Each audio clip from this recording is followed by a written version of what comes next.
Hello there, traveler. Welcome to the castle. Or, I guess more accurately, Alien Mothership by Zane Wuffy. I'd like to share my thoughts about a book I've read, if you're willing to indulge a dragon. Thank you, traveler. Let's begin. Nevi'im is a novel written by Madison Rye Progress and is self-published. Nevi'im is the third entry in Madison's post-self series of books and delivers on the promise at the end of the second book at first contact with an alien species. As such, Tycho Brahe becomes one of the main characters of the book, and we get chapters from his perspective in relation to oddists. Tycho is a favorite of mine because of his outsider perspective. Kodrin and Eowyn have been around the oddists long enough that Em are used to their various different shenanigans, so it was nice to have a character that could stop and question what's going on. In addition to that, I appreciate that Tycho is so earnest. He feels like a natural foil to True Name in that regard.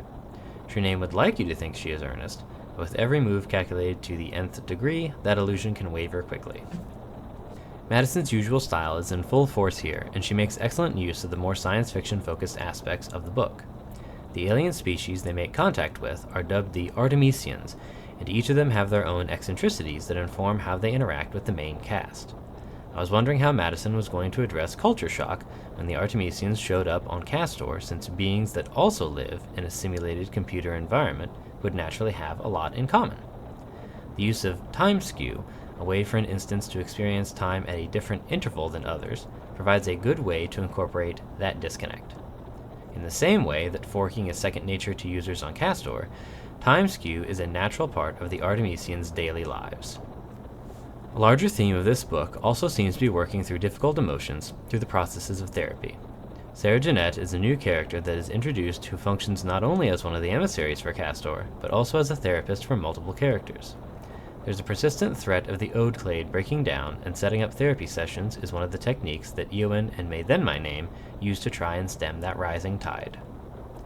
There's also something to be said about the characters getting therapy now, 200 years on. You could certainly make the argument that they should have collectively gotten their tails in gear and done this a hell of a lot sooner. A criticism I have is that I'm starting to see a pattern in the splitting up of perspectives into two main plot points that run in parallel to each other. In both Koheleth and Toldo, the story shifts back and forth between present and past stories. This happens slightly with the time delay in Nevi'im, but initially I wasn't sure if splitting the groups of emissaries from both Castor and Artemis into two distinct groups was because of some other reason, or just to preserve this style of flipping between two different perspectives. I will say that it is explained later towards the end, and considering this sounds like it may be wrapping up the series, it may not even be something to consider. My final thoughts are that if you love the first two books, you will absolutely love this one. There's a lot more science fiction in this one, but the element of mystery that is common to this series is still alive and well.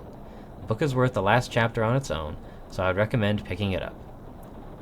Until next time, curl up with a good book, and be kind to yourself.